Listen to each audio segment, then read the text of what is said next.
Alô, amigos, nos encontramos mais uma vez para o nosso estudo em grupo do livro Nosso Lar, André Luiz e Chico Xavier. Hoje teremos o capítulo 28. Em serviço. Encerrada a prece coletiva ao crepúsculo, Tobias ligou o receptor a fim de ouvir os samaritanos em atividade no umbral. Justamente curioso, vinha a saber que as turmas de operações dessa natureza se comunicavam com as retaguardas de tarefa em horas convencionais. Sentia-me algo cansado pelos intensos esforços despendidos, mas o coração entoava hinos de alegria interior.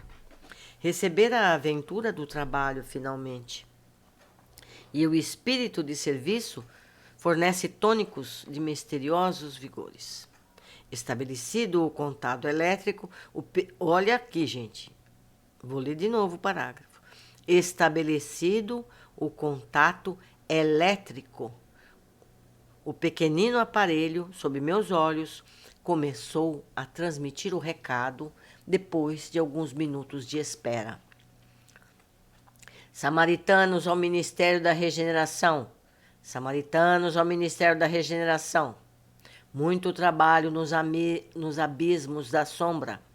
Foi possível deslocar grande multidão de infelizes, sequestrando as trevas espirituais 29 irmãos, 22 em desequilíbrio mental e 7 em completa inação psíquica.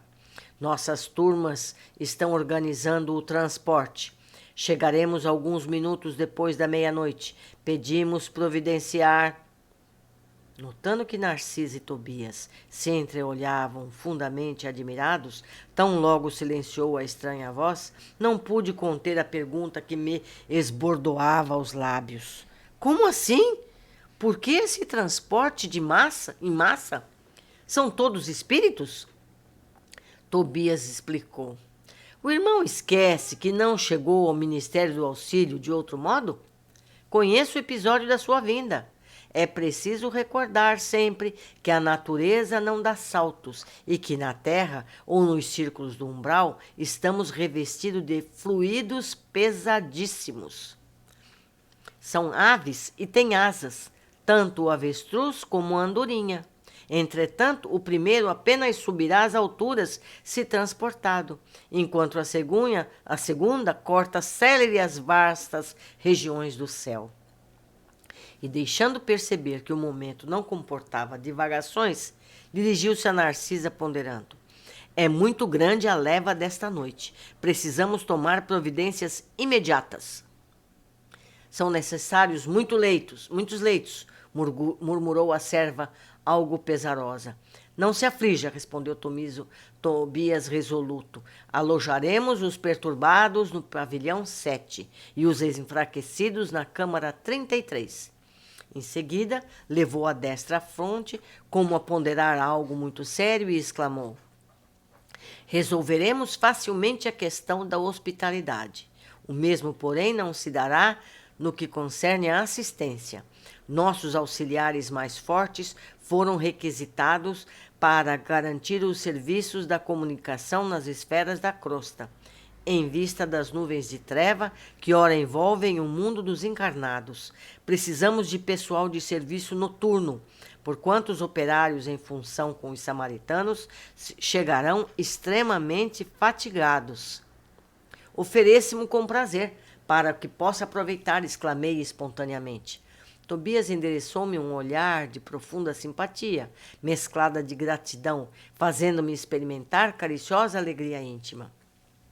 Mas está resolvido a permanecer nas câmaras durante a noite? Perguntou admirado. Outros não vão fazer o mesmo? Indaguei por minha vez. Sinto-me disposto e forte. Preciso recuperar o tempo perdido. Abraçou-me o generoso amigo, esclarecendo. Pois bem, aceito confiante a colaboração. Narcisa e os demais companheiros ficarão também de guarda. Além do mais, mandarei Venâncio e Salúcio, 2 irmãos de minha confiança. Não posso permanecer aqui de plantão noturno, em vista de compromissos anteriores. No entanto, caso necessário, você ou algum dos nossos me comunicará qualquer ocorrência de maior gravidade. Traçarei o plano dos trabalhos, facilitando o quanto possível a execução. E descortinou-se campo enorme de providências, enquanto 5 servidores operavam em companhia de Narcisa, preparando roupa adequada e petrechos de enfermagem. Eu, Tobias, movíamos pesado material no pavilhão 7 e na câmara 33. Não poderia explicar o que se passava comigo. Apesar da fadiga dos braços, experimentava júbilo inexequível no coração.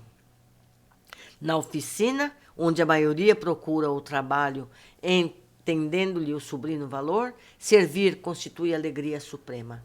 Não pensava francamente na compensação dos bônus horas, nas recompensas imediatas que me pusessem a devir do esforço. Contudo, minha satisfação era profunda, reconhecendo que poderia comparecer feliz e honrado perante a minha mãe e os benfeitores que haviam encontrado no Ministério do Auxílio.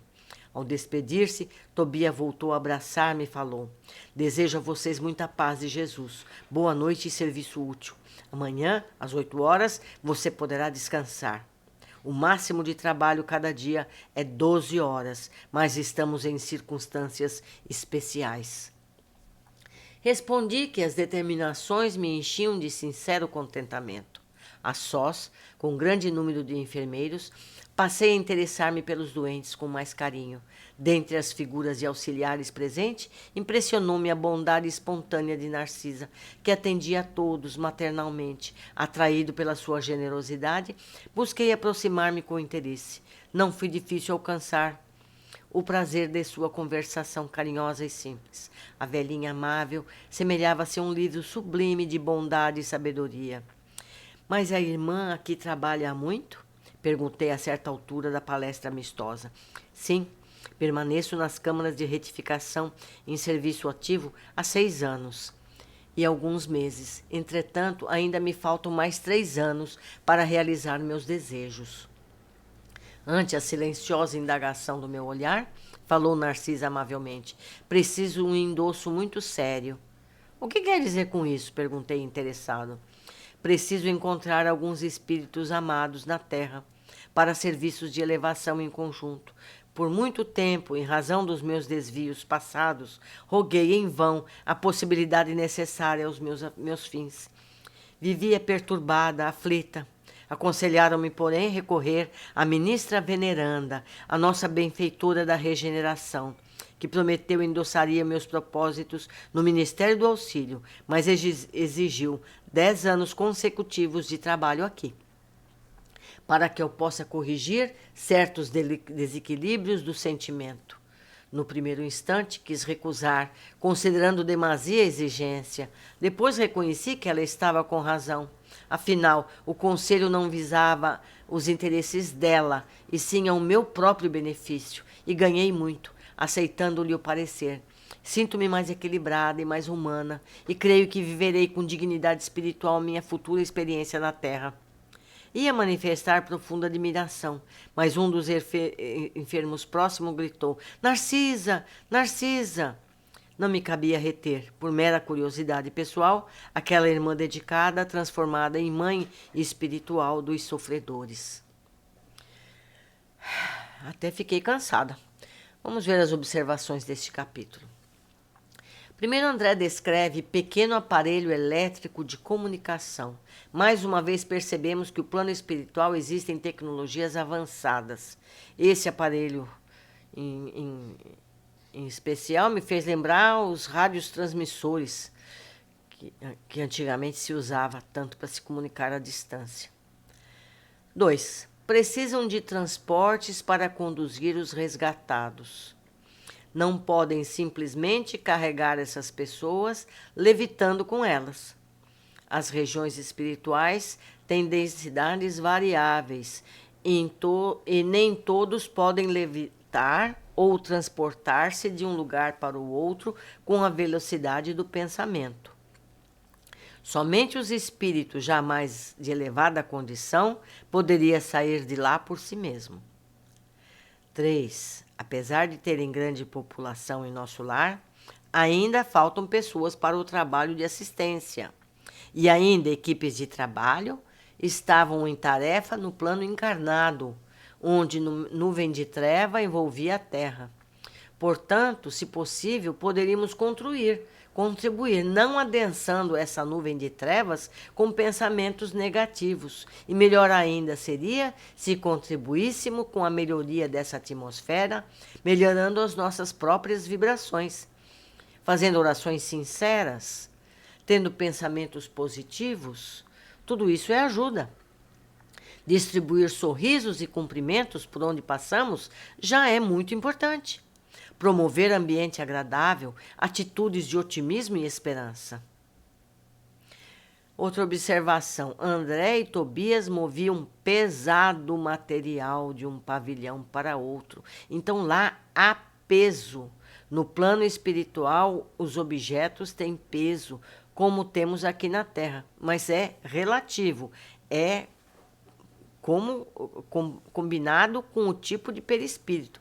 Então, o peso aqui na Terra é diferente do peso lá. Mas, levando em conta o perispírito, é tão pesado lá como cá.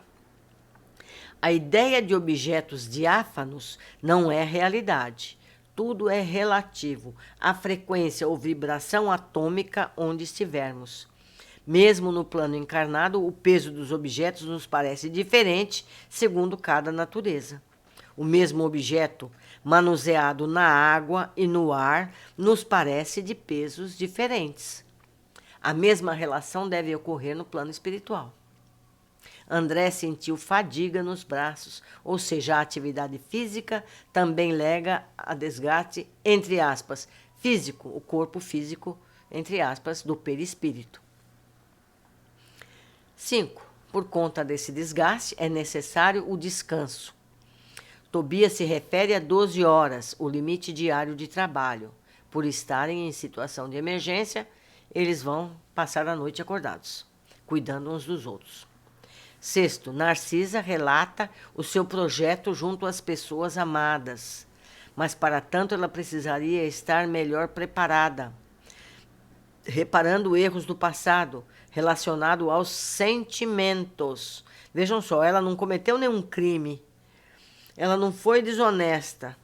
Os erros dela foram em relação a sentimentos. Veneranda recomendou 10 anos de dedicação para que ela se aprimorasse. Narcisa, em 6 anos de dedicação, concorda que tem melhorado muito. Já se sente mais humana. Sente que poderá ter uma encarnação mais equilibrada, com mais dignidade espiritual. Ou seja, ela ajudando aquelas pessoas em situações lamentáveis, ela aprende a ser uma pessoa melhor. André não pôde ter mais detalhes, mas podemos imaginar que se refere aos egoísmos que ainda mantemos, os interesses emocionais apenas dirigidos às pessoas que amamos. Precisamos aprender a ter interesses e atitudes de apoio e atenção a todas as pessoas, sejam ou não do nosso círculo familiar. Muito importante. Vamos tentar, né, meus amigos? Vamos tentar sermos pessoas melhores para não precisarmos ter esses sacrifícios no futuro. Um abraço, até a próxima oportunidade.